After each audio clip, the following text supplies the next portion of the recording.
Hello and welcome to another episode of the Mark Groves podcast. I have done such a deep dive in the last couple of years, and if you've been following the podcast for a while, you know that I've added a lot more content that's related to nutrition and diet and our bodies because this is your home.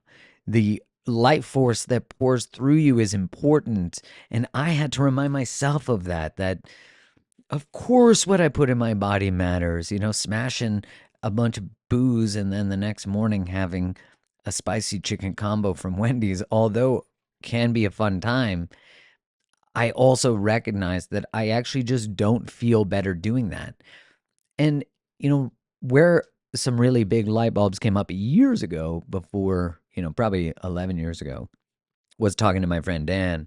And I was saying to him that I wanted to meet somebody, meet a person that I could be in relationship with. And he said to me, well, where do you think you're going to meet them? And I said, well, I get fear of missing out if I don't go out. So at that time, I was going out like once seriously a week, like going out harder, drinking, or, maybe twice. And he said to me, because I thought, well, if I don't go out tonight, then I might miss on meeting my person. And he said to me, out of all the times you've been out in your life, how many times is that? And I'm like, I don't know, probably 1,000. I wasn't sure. It's a lot though. And he said, out of all those nights you've been out, how many times have you met someone that you ended up in a significant, serious relationship with? And I thought, once. Yeah, maybe twice. And he was like, okay, what do you give up when you do that?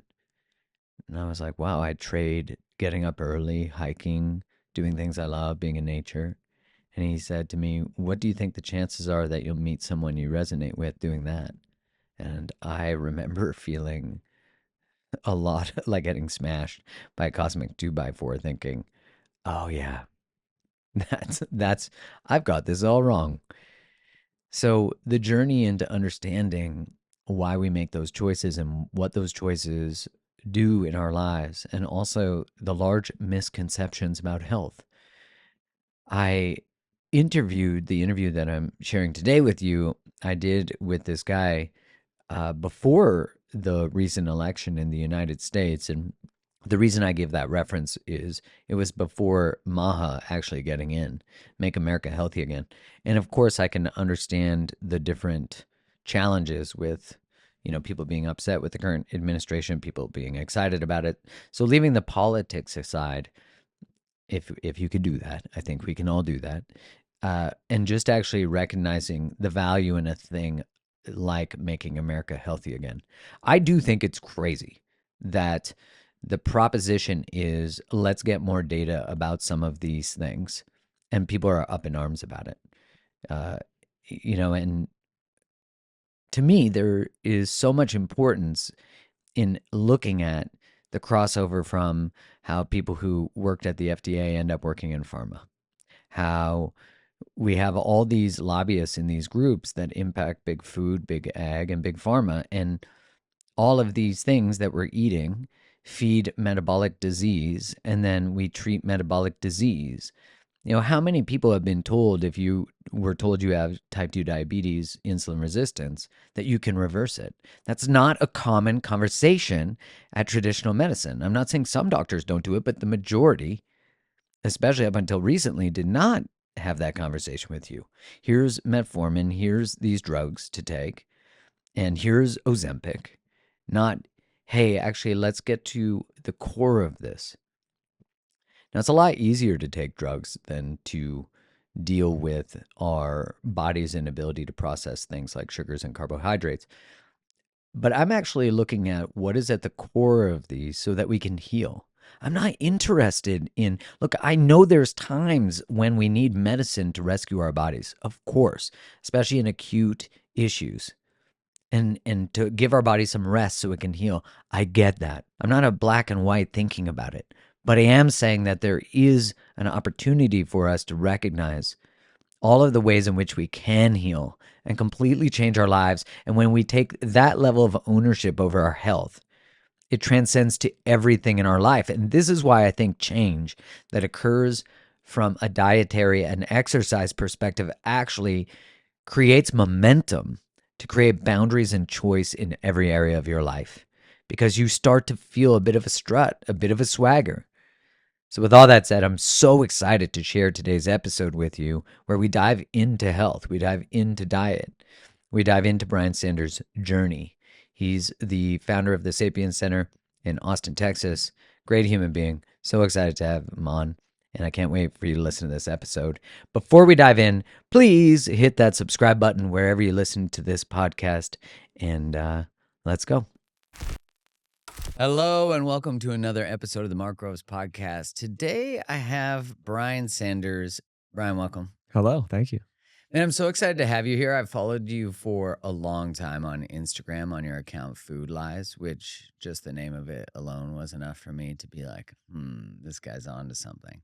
But then you would share these articles from mainstream publications where they would make claims about certain things and you would demonstrate like what the lies were about this. And having been in pharma for years and then coming out of that, I was just like, man, the level of deception that has happened in our food industry, but I think just in general about what true health is so layered in so many systems. And I'm curious, like what one made you start that account, and then two, like made you even begin the journey? Yeah, there's a lot of waking up going on, especially 4.5 years ago when the COVID thing happened. Luckily, I woke up 10 years ago and I actually made just simple changes in my diet. I actually read Mark Sisson's book, Primal Blueprint, and he was just talking about getting rid of seed oils and added sugars and refined grains. And it completely changed my body composition and my health. Hmm. And that was also the time, actually, sad story, I started losing both my parents.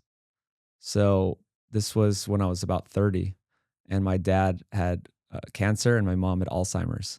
And so we lost my Wow. dad around then, and my mom was slowly declining until, I mean, for the last 3 years, she was not even able to talk, move, do anything, completely in a vegetative state. And we finally lost her 2 months ago. Oh, So, wow. I'm so so sorry to hear yeah. that. So now I have no parents, but I have a new mission, and it's to not get these chronic diseases that everyone gets and thinks are normal. We just go along with normal society, and you just think you just gain a pound a year, and you just gain a medication every Yeah. couple years, and then you're 60, you're 30, 40 pounds overweight, and you're on 6 medications, and that's the norm, and that's what everyone thinks is supposed to happen. And I quickly realized that with just a simple change in just getting rid of those 3 ingredients, which means you're not eating basically any processed foods. Mm-hmm. And that was the big awakening. When it's so good when you can just see the proof yourself, Right. right? It's not like, oh, I'm gonna have to read some study to prove this. I proved it in my own body in a matter of months. Completely changed. Wow. I had overuse injuries, this chronic inflammation type stuff, overuse computer stuff. I had acid reflux. I had like 25 extra pounds of fat. I had just all these symptoms of being the modern man, the dad bod, Yeah. that whole Yeah. life at 30. And I was doing things correctly too. There's another part of the story is we did the food pyramid. We were the suckers that believed in the food pyramid. My family did that for their whole life, really. We were not going out to eat a lot. We were a modest family, just my mom was a teacher, Yeah. we were just making our own meals. Like it was a big treat to go out to fast food. So we were doing the chicken breasts and avoiding red meat, low fat dressing, salad, just the whole thing. Yeah. And it almost works, but it doesn't.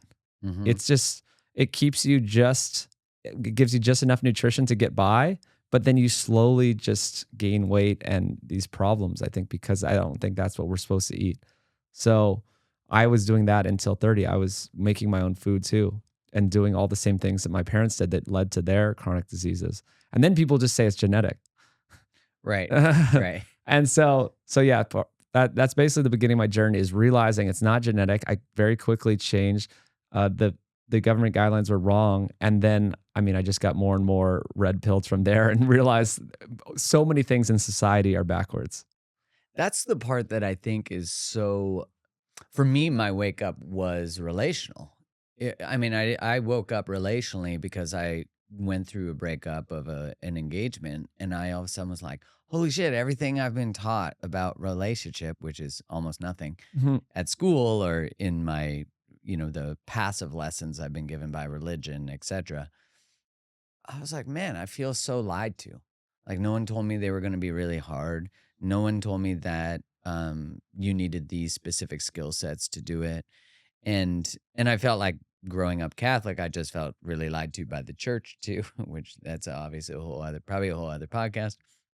But when that made me start to question things. And it was like when I ended that engagement, I just all of a sudden could see all these people unhappy in relationship. And that was just normal. It Mhm. was normal to not like your partner. It was Mhm. normal to like stay with them forever to get the accolade, but to be disconnected. And I was like, fuck that. Like, I don't want that. I want, like, there are people who love each other who stay together, but there's also people who dislike each other who stay together. And I was like, what is the difference? And once I started to question that, then like you said, it's like the red pills just kept coming because all of a sudden I was like, well, if that's not true, and really what really tipped me into probably more of an identity crisis was when I had a high cholesterol result on a blood test.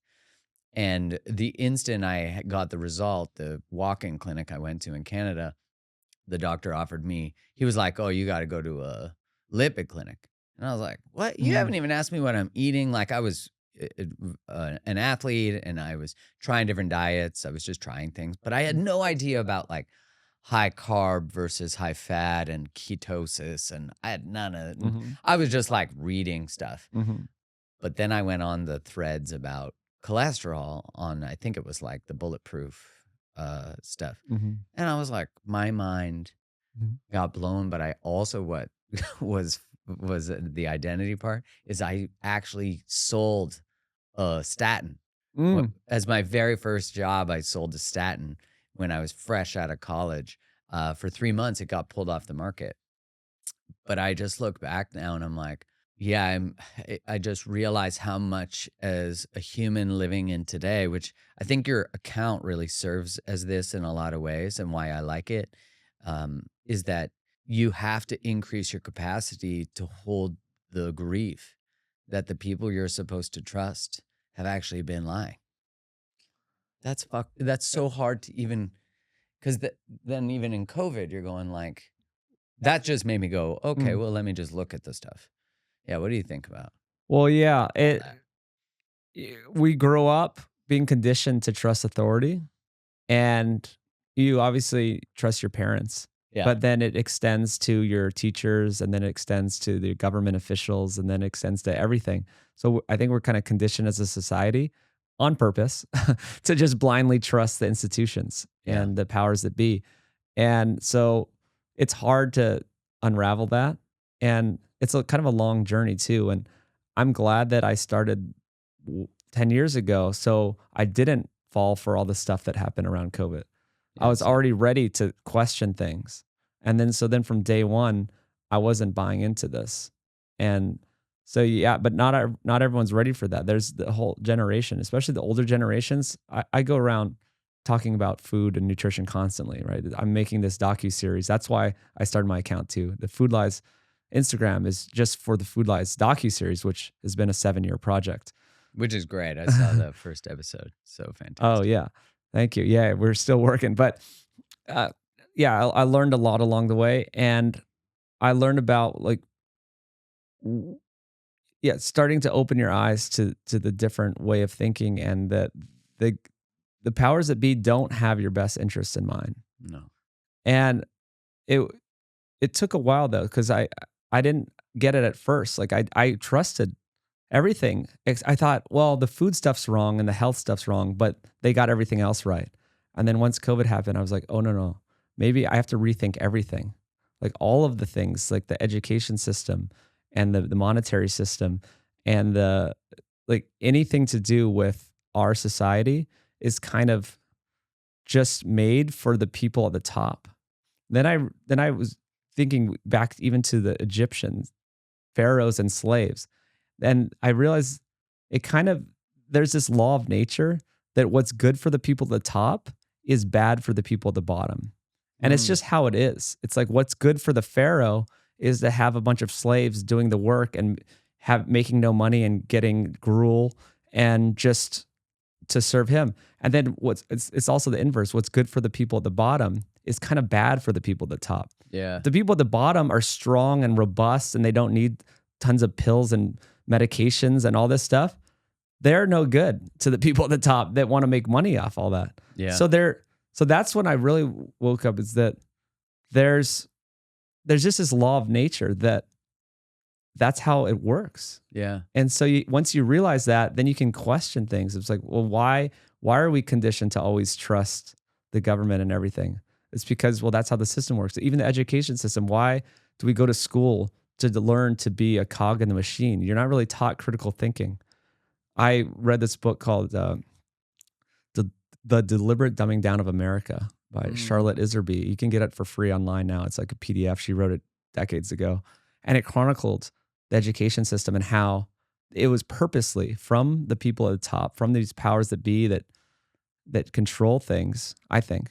It's not like, I don't think there's like a secret cabal of like 10 people that are all on the same Yeah. A page. bunch of lizards. No, I hanging think out. it's Yeah. more of this loose group of people that have common interests and goals, and they've gained so much power and wealth hundreds of years ago that they can continue that. And they just, I mean, I agree with you. It's like, what is it?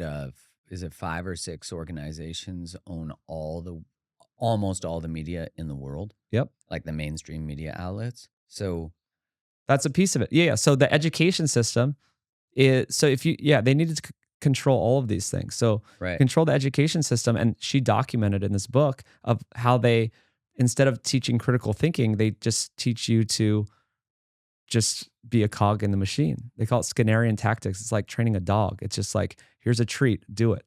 And Yeah. that's how they purposely made the education system, and how they have all these like ultra woke universities. Once I read this book, it blew my mind that it turned out better than they thought. These were people in the early 1900s that set the system down this path, and it turned out even better than they could have ever imagined. I was imagining them rolling in their graves, laughing of like how crazy it's gotten. Yeah, because they're playing the long game, the generational game. Yeah. Which is interesting because, like, you look at the founding of the AMA, the American Medical Association, you look at where chemotherapy came from. All these different, when you dive deeper into the origins of these things, you actually see that they were born from the desire to create profit, like where the AMA is created to educate physicians, to license physicians to be able to prescribe products through, I believe it was Rockefeller. Yeah. Is that right? And the AHA too, the American Heart Association. That kind of started with a grant, a big funding from Crisco and like seed oil. Which is why, well, margarine. Margarine, like, yeah, these that- lower LDL. Yeah. But it's like, oh my God, this is when you get deeper into the data, even how they're made. Yeah. Like, Oh, it's like a 16-step process to make these vegetable oils, seed oils. So no, you're right. The Rockefeller Group, there's a great little documentary type of thing that's hard to find on the internet, of course, because they don't want you to find it, called Rockefeller Medicine. And I think James Corbett, he made it, Rockefeller Medicine. And it's like an hour, and it tells you how they changed the medical system from being about root cause health, holistic medicine, doctors actually trying to treat the root cause of disease, to the pills and procedures model.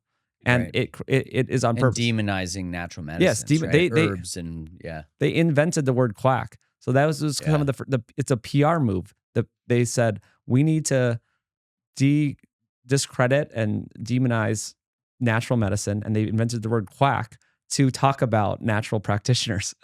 The propaganda is brilliant. Like, it I is. look now at what occurred in the last 4 years, and I'm like, that was the fastest. Like, they must have been like, I can't believe everyone's just doing this. This is amazing. And you could tell it was a coordinated global messaging, which again, it's a global cabal, it's blah, blah, blah. That could be true, but it just doesn't serve me to go deep into that space. For me, I just go like, okay, there's corporate profits, share held companies Mhm. that are running these things, and shareholders, the number one benefit or the number one desired outcome is profit. Mhm. So profit above everything.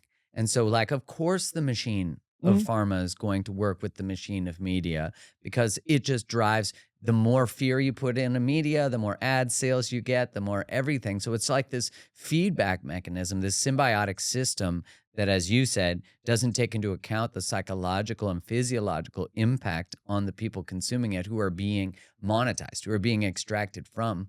So I look at, the way that the messaging was launched for COVID, and I'm like, wow, it was like have each other's back, like all the specific messaging from all of the developed countries. And I was like, well, that's not by accident. Like I No. worked in pharma. Like they Yeah. have specific marketing messages that they get that you're supposed to like you have usually an order of messages Mhm. and the one order is the first message you always want to give if you only have Mhm. 5 seconds. So it's like Mm. you see the doctor between patients and you're like, "Remember, this product lowers LDL by 5%. Have a great day." Like that's how it was done. Yeah, well, speaking of, there's a document called Operation Lockstep. There's a doc from 2010, actually from the Rockefeller Group. They have these think tanks, and this document became kind of famous in the COVID era because people looked it up and they actually mapped out. They had these scenarios for the future that they mapped out, and they basically figured out how to get everyone on the same page worldwide.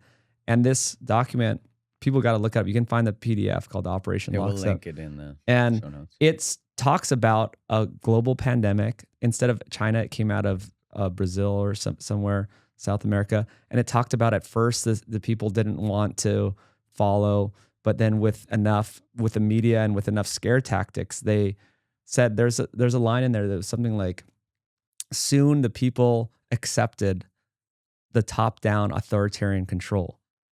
And there's all these just key lines that will blow your mind. I'm not going to remember them off the top of my head Yeah. right now, but it was amazing that this was in 2010 that they started thinking about what would happen if there was some sort of global thing and how they could take control and use propaganda to get the people to do what they wanted. Well, they tried to with SARS-CoV-1, Yeah. Oh but yeah. it failed Yeah. to like really create this pandemic. And I think what people have a hard time actually, like even in us mentioning COVID, people have a hard time exploring the subject of COVID because I think one, people are still traumatized. Mhm. But two, I think there's a lot of shame for being captured, for being bamboozled, for being, because, our self perception is fragile.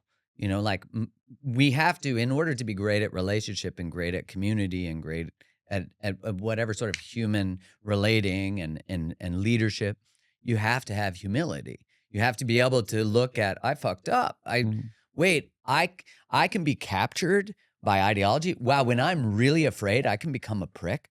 Wait, when I'm really afraid, I'm actually willing to dehumanize people. I'm willing to take in information and dismiss information, which is a natural human tendency that contradicts my behavior.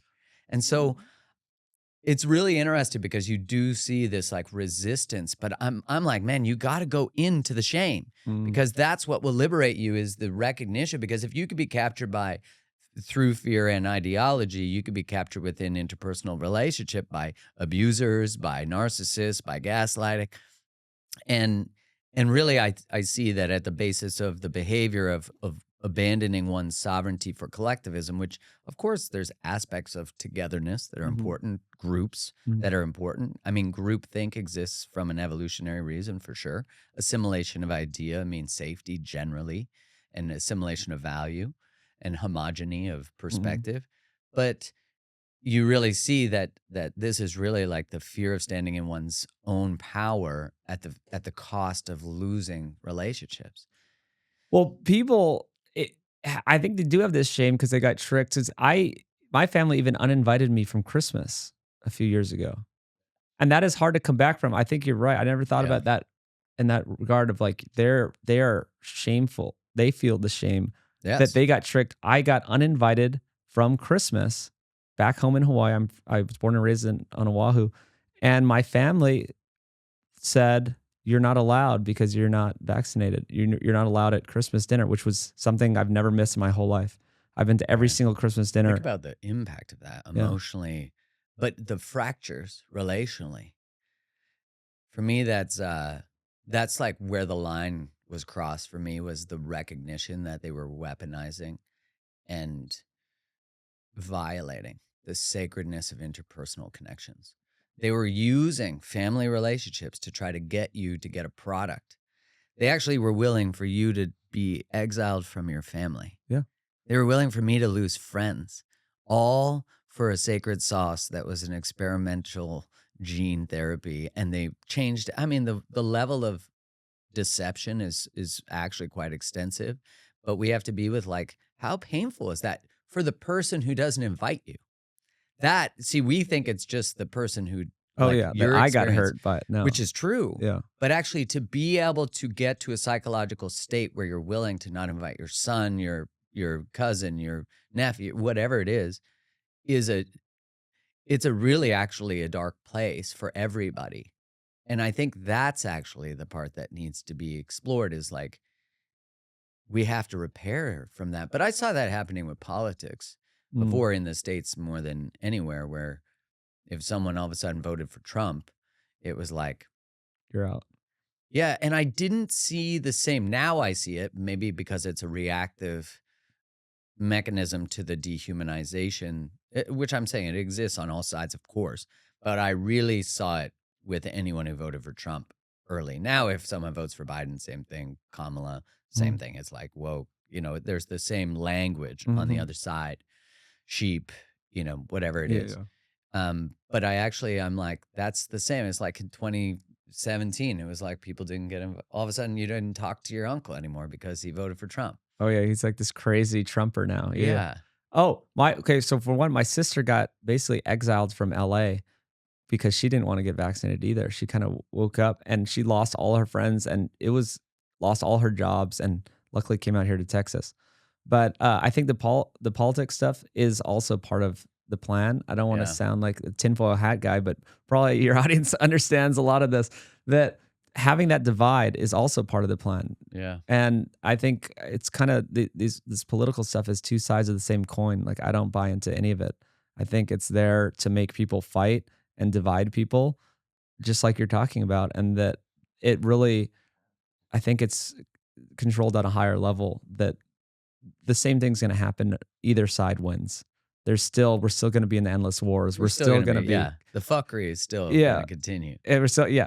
And I want to like go back, wrap around what, like how this was all laid out. I actually had a mentor in all this in the last 4.5 years, a guy I grew up with who's been red pilled for 18 years, really deep, really smart guy. And so he took me through this. I finally came to him the second week of COVID. I'm like, hey, this is not making sense.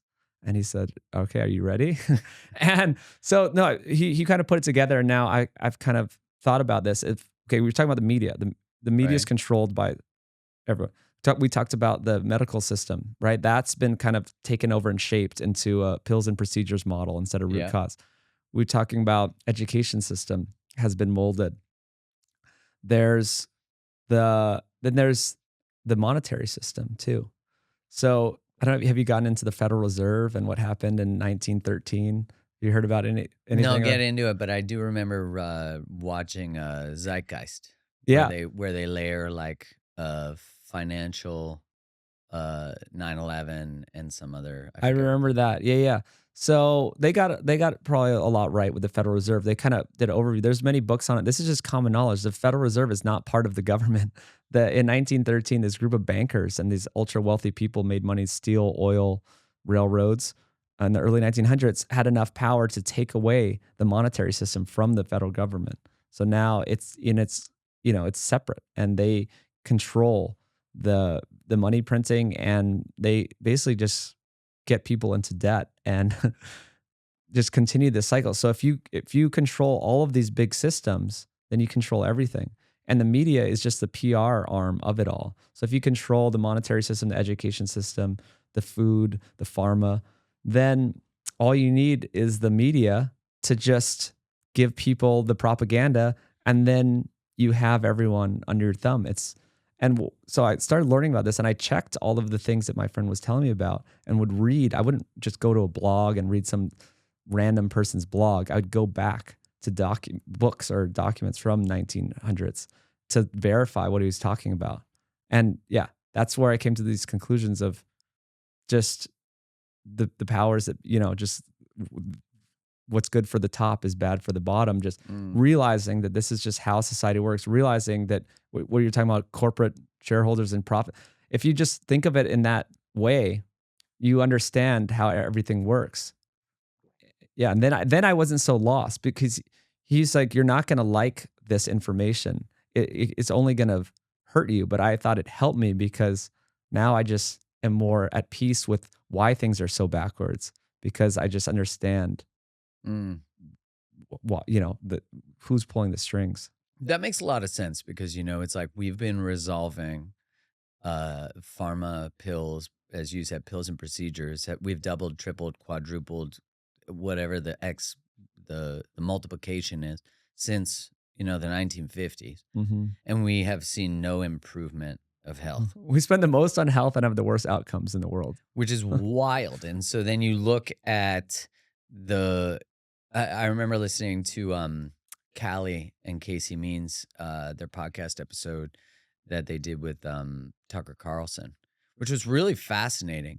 And, for you listening or watching, whatever your opinion of Tucker, Callie and Casey are like from DC. He used to be a lobbyist for, I think, Coke. Yep. She was doing her surgical fellowship residency with Stanford. And they were talking about how, like, historically, some of the largest acquisitions in U.S. history are when regulations started to come down on tobacco, and then they bought big food. And I was like, man, that makes so much sense. And then all their lobbyists from tobacco went over to food. And then, as you were saying earlier, the food pyramid was created.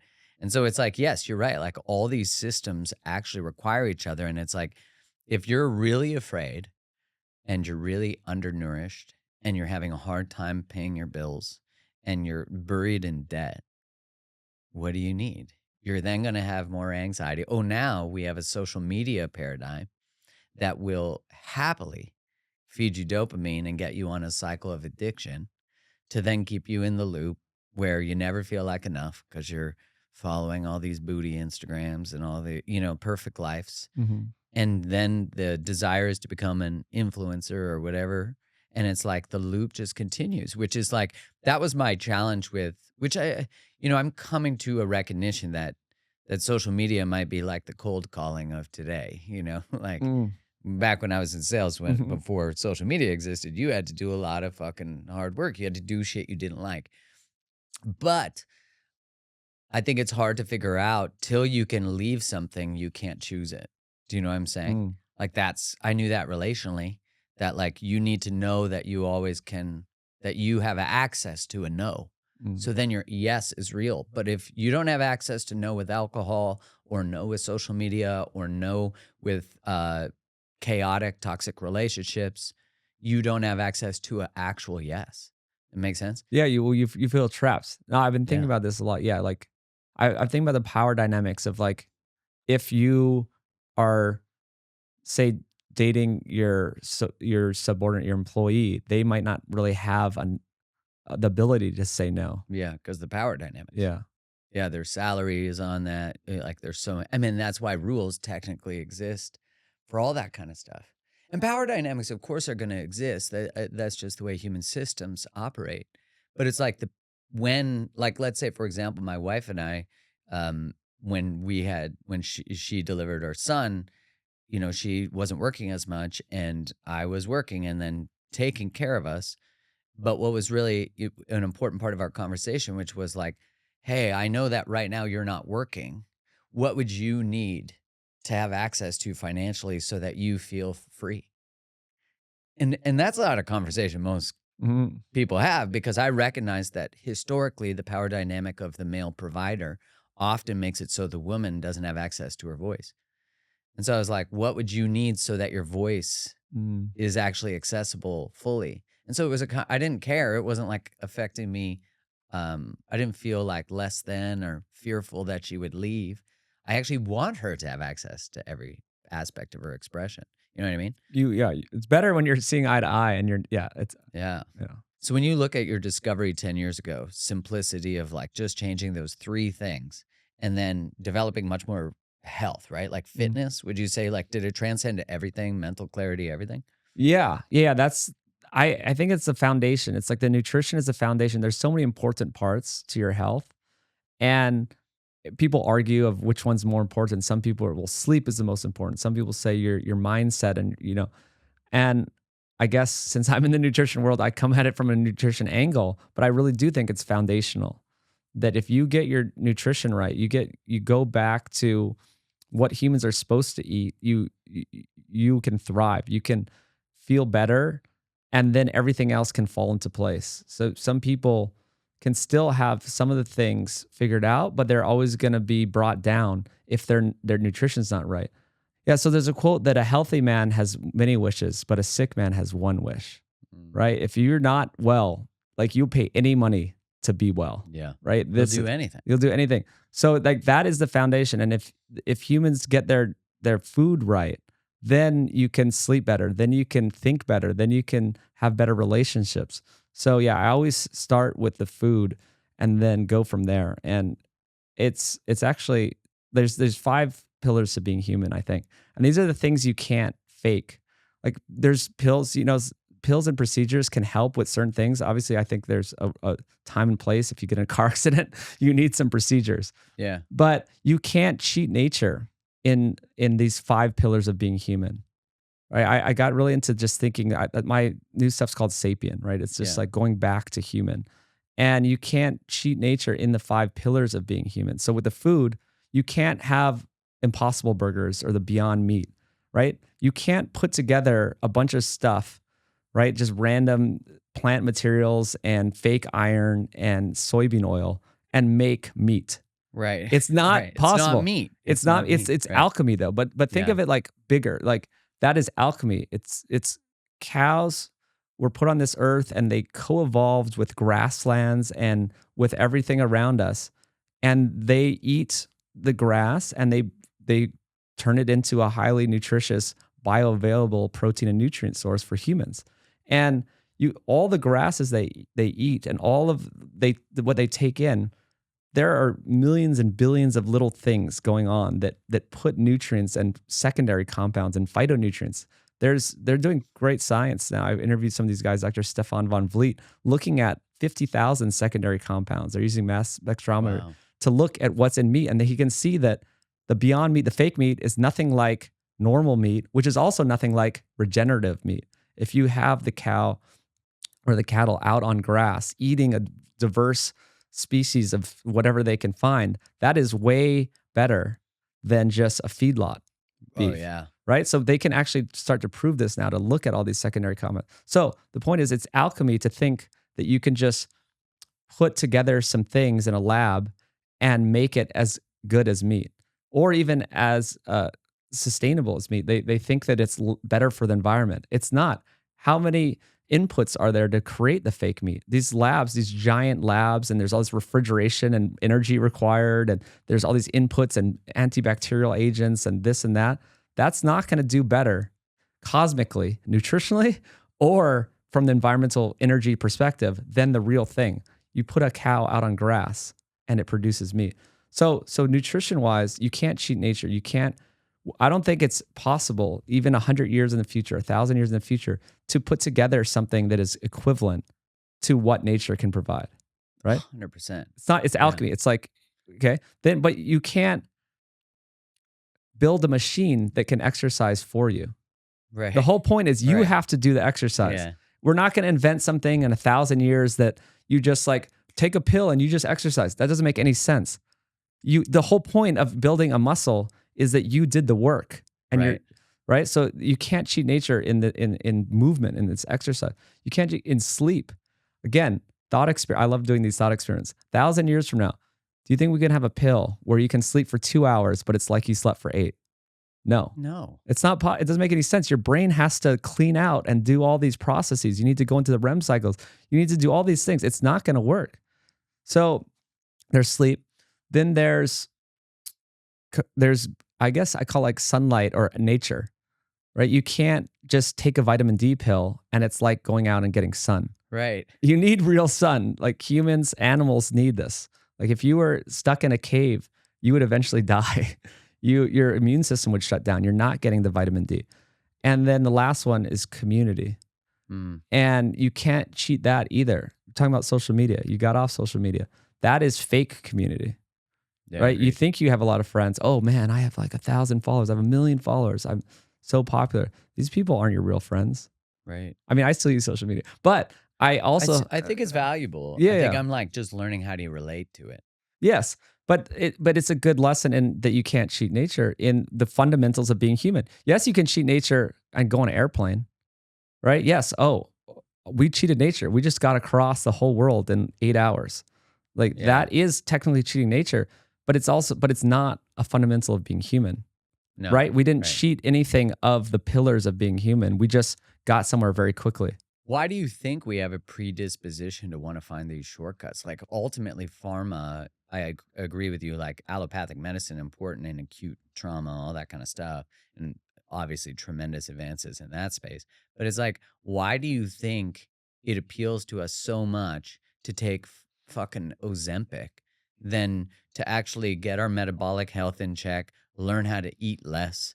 You know, like I noticed when I changed my diet and went to like very protein rich.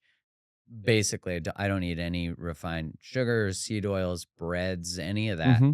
anymore. And my body completely changed. All of a sudden, I felt so good. All these times I've been like yo-yoing 10 to 15 pounds. All of a sudden, I'm like, it's been It's easy. 2 years and I haven't put a single pound back on. And you don't have to count calories either. No, and I just like eat a lot of protein and I feel full. I feel Oh. good.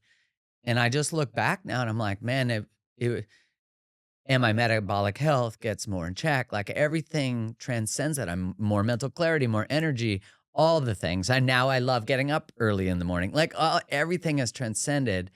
And I'm like, why is it that it's so appealing Mm. to us? I thought about this too. The more I get into this stuff, the more I try to zoom out. So even with Food Lies, 7 years ago when I started, it was kind of like a low carb film. And then I realized that's not it. It's not, carbs are not the problem. Processed carbs are the problem. Fat's not the problem. Processed fat is the problem, right? So I zoomed out, and then the film's much better. It was a series. And my outlook on nutrition is much better because I can't be proven wrong as easily because I'm zooming out and being, I'm thinking about it from all angles because I don't want to be wrong. Right. Right. So, okay. So I always zoom out more and try to not be wrong. Number one goal, don't be wrong. Right. I don't want to get debunked. I don't want to put out this series and then get debunked. Right. Yeah. So when you start thinking that way, then you keep zooming out. And then this is going to lead to your question of humans. When you zoom out enough, there's another fundamental law of human nature is that we want to get away. We want to get away with things. We want to innovate. We want to create shortcuts. It's just sort of a fact of being human. I was with the hunter-gatherers in Tanzania, and they don't want to go hunt for 10 hours a day. Like if they could find a shortcut and hunt for 4 hours, they would do that. Right. Right. That's just, and then innovation too, right? It's like, look, so much of society is built on innovation, trying to get the next phone, the next thing. It's not that there's just some weird group of people that just want to create the next phone. It's that there's a fundamental law of nature that we just always want to improve things. Yeah. So we're just, that's something to do with being human is Efficiency. That makes sense from an evolutionary perspective. And another part of that, which I guess is different, is instant gratification. There's just something there where most people just want the instant gratification. And of course, everyone knows about the marshmallow experiment, the old story, right? If you one marshmallow now or 2 marshmallows later, and the people with the kids with 2 marshmallows later were more successful. So I would have taken the 1 marshmallow. I already know I would have. It's hard. Yeah. I mean, in my old life, I would have, but then I learned about instant gratification and that to do something really special, I think all successful people don't take the 1 marshmallow. I think as you've grown as a person, you've probably realized that you have to do a lot of things. Yeah, the values in the more challenging or the not to say that simplicity shouldn't be there or ease. You know what? I broke the law when I was 17. I Mhm. got in trouble, and my uncle, who passed maybe like 5 years later, so God bless him, he said to me something that completely like shifted my perspective. He said, "You know, Mark," and he wasn't even talking about specifically that. We were sitting on the steps in the front of our house, and he said, "You know, there's two paths in life. There's the easy path, and there's the other path. And the only thing good about the easy path is that it's easy." Mhm. And I remember, like, you know, when you hear something and you're like, yeah, cool.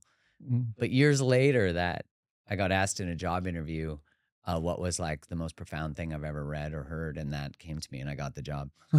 And I realized like so much of that, like the humans are addicted to the positive outcome, right? Like if I have a set a boundary with somebody, they have to agree to my boundary, like that. If they agree to it, then I'm successful. And I say to people, no, it's actually like the expression of your voice that is the win. And, you know, the juice is in the journey, the victory's in the process, not the outcome. And I think like all the things you're saying about really actually being intentional with all this stuff. Because even what you said about community, when you look at the research on like change and actually consistent, lengthily change, if someone gets, you know, has a heart attack, the compliance post heart attack is actually pretty low. Mhm. It's initially really high because they just face death. So we Mhm. would think like death is the greatest motivator, Mhm. right? But it's acute. So as soon as you're not afraid of death, or you're like, you've got a stent and you've been given, you know, you've been given your beta blockers and all the different drugs, then you're like, oh, you go back. Oh, I'm taking a cholesterol pill. I'll just eat shit. But what happens is so their compliance drops. But people who are in community, where the shared values of the community are about nutrient density, not just food, but like conversation, love, safety, Mhm. diverse thought, they change. Their change is sustainable because they're held by the love of the community. Makes sense. Which Yeah. is why, of course, you started the Sapien Center. Yeah, no, Yeah. I got into the community aspect too. Yeah, it's like let's put my money where my mouth is. And yeah, Yeah. I was doing all this online stuff and like I realized how important community was. I did some more thought experiments. I called it the perfect Wednesday. And I asked a lot of people this. I can ask you now. What if you had $1 trillion, right? Just an arbitrary amount of money. What would your perfect Wednesday be? Not like your birthday or some special Yeah. trip. And it's crazy how everyone has the same answer generally, but I can ask you, what would you do? Just random day. When would you wake up? How would you wake up? What would you do? My answer would be is definitely different now than it would have been like Uh, 4 years ago. uh, Um, I would wake up, hang out with my son, my wife. Usually I get up before them. So, like the perfect day, I'd get up before them. I'd be with the sunrise, have my coffee, work out, hang out with my son and wife, read, create, do something like that, hang out with friends, have a fire, you know, chill, talk, share food, dinner. And if I did that every day, that'd be, you verbatim what I said and what almost everyone I've asked said that. hmm, They say they wake up with people around them. They work on something they care about, or they have some sort of morning routine. They share meals together. Even the fire, that have a bond, like have a fire with friends. Share.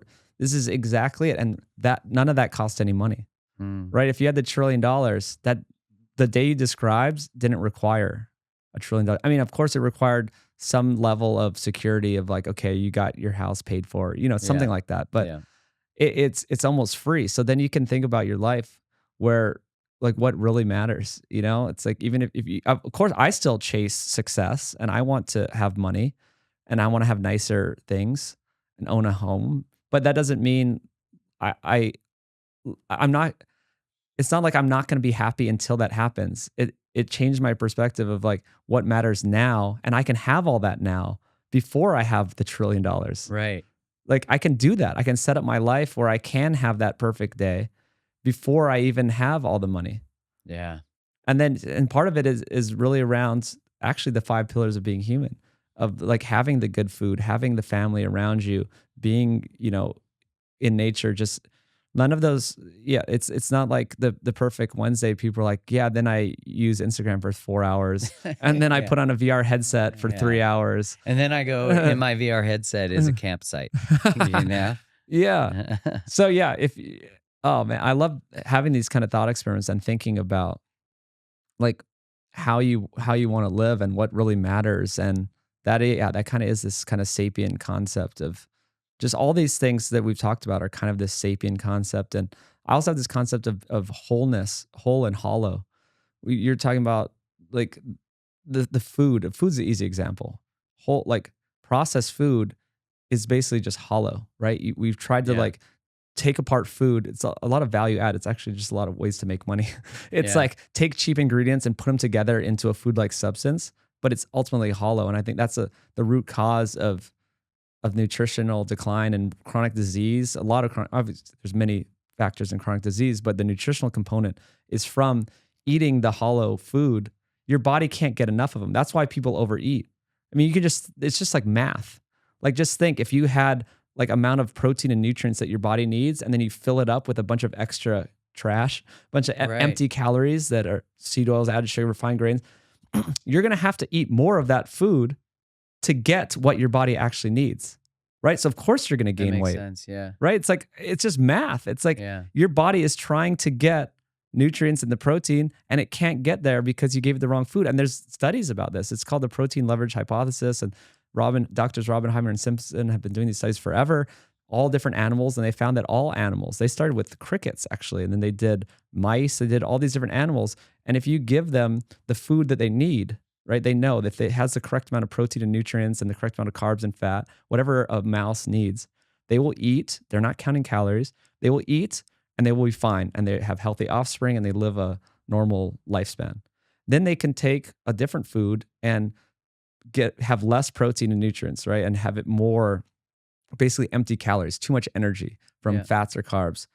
They give them the same food, looks like the same pellets. The other group that eats the food without enough nutrients, they overeat the food. They became obese. They died earlier and they have less offspring. And they did the math, and they overate by the number of calories that translates to like how much protein they needed. Wow. So you know what I mean? So say they need Yeah. 20 grams of protein. They still ate 20 grams of protein in the low quality processed feed. They just had to eat more calories to get that 20 grams of protein. So this is what's happening to everyone. You're eating the hollow food. You're having to eat more of it. Even if you try, you can do any diet and lose weight temporarily, right? Because you just have your willpower. You're like, Right. I'm going on vacation. I got my wedding. I Yeah. need to lose some weight. Yeah. And you can eat anything. There's a guy that ate like a convenience store diet, the famous Twinkie diet, this professor, and he lost weight eating Twinkies and convenience store food. That doesn't mean that he disproved good nutrition, because he felt terrible. He was a nightmare. He gained Right. like like later he was a mess metabolically, but he did do it but with pure willpower. But eh, yeah, basically humans just need to have a certain quality of food, and it's just whole foods, right? It's just animal based foods plus other whole foods on the side, and that's all you really need. Yeah. There's a that's really interesting because of course, people go like it's all about calories in, calories out. But that's not true. It's about the type of food you eat. It's about the quality. And I think of like that whole versus hollow. It's interesting because like social media, like your connections need to be whole versus hollow, you know? And it's fascinating because like I remember thinking like we think the ultimate achievement is to get, let's say, 100,000 followers on social media. But actually, the most important thing is to have someone to call when you need them. So it's like Mhm. you could have all the followers in the world and all the social connections on social media in the world. But if you don't have someone to call, that will be more predictive of your mental health than your social media engagement. It's Eh, exactly it. I was gonna go there. The whole verse hall extends to everything. Yeah, 100% with social media. It could be anything in life. Name something in life. Relationships, sex. There's whole verse hollow. You could sleep right. around. You could buy prostitutes. You could have one night stands. That is hollow. The whole is like true intimacy, Yeah, right? Like whole verse, like anything. Name something, and you can see that we're going. Modern society takes us away from wholeness, and it replaces it with a bunch of hollow things. Yeah, which of course then we are monetized to fill the hollow spaces. Which is wild. That's what gets monetized is the unconscious need for depth, for connection, um for the wholeness, for the restoration of wholeness. Yeah, I was talking to my father-in-law about all the different layers of the things we're talking about like how these systems are corrupt, how all those things. And he said to me and my wife, uh, well, how do you live if you can't trust anything? And I was thinking about that because there's a truth to that, right? Like if you live in constant conspiracy, lack of trust, there's actually it's almost like you're captured by the very beast no matter what. Mhm. The Either way, your life is about trying to figure out things that don't make sense. And I was thinking about it and I'm like, oh, yeah, but when you understand how a system works, that it doesn't work to try to actually make you healthier, then and you start to develop all the five pillars you're talking about, you actually develop a sense of trust in yourself. So although you might not be able to trust all these quote unquote authorities and systems, you actually can't be in relationship with those things and feel safe in your own body, right? Because like unconsciously, that an impossible burger is giving you nothing. Mhm. Like your body's going like, what the fuck is this thing? Mhm. Um, and so you are like naturally seeking, as you said, like more food to try to get because the body's so smart. And so it's like if we just return, like we think that, human systems, like we as humans are smarter, we can make food in a lab. Mhm. The universe is so fucking brilliant. Like the irony, it's just like natural immunity versus injected immunity. It's like we said that would be better than natural immunity. It makes no sense. Like the complexity of the immune system is way beyond that. Anyways, yeah, it was really interesting because I think so many of us, when we awaken, we get consumed by the like, well, if that doesn't make sense, what else doesn't make sense? Mhm. And then we get derailed. Mhm. What do you think? Well, yeah, that's goes back to my friend that told me, "Don't get derailed. Like you're not gonna like this." But I think you have to be at peace. It's so much better to understand Yes. what's going on, but not get derailed by it. And so, yes, I think part of what they want is for us to not trust anything and be confused. And one day they're saying this, the next day they're saying that, and then people throw up their hands and say, "I don't know what to do." And there's the anxiety and there's all this stuff. Yeah. But there's a way, yeah. If you, the people I know are more grounded in this, that they see what's going on, they can acknowledge that there's all these big corporations, big money, big power, people trying to control them, and then just accept it and what's the way forward is trust yourself, trust your community, be in charge of yourself. Part of the kind of woke ideology is it's more like outsourcing your problems to someone else, or it's not your fault. It's not your fault you're Right. The fat. victim Yeah, stuff. it's Yeah. not your fault you're fat. And I'm like, well, no, it's not really your fault because you've been misled. Right. Yes, you've been told the wrong things. You've been told it's just genetic. You've been told to just take Ozempic. You've been told that just eat the food pyramid and you'll be fine. So if you take responsibility for yourself, it's kind of these two competing paradigms, right? It's like Right. go with the system or take your own responsibility. If the people I know that are powerful, who are doing good things, successful, at peace with the world, have just realized that the world around them, they can't control all of it, and control what you can. Take control of your own health, take control of what you eat, your own relationships, and then you can move forward. And I think it's almost like a little parallel society we're creating.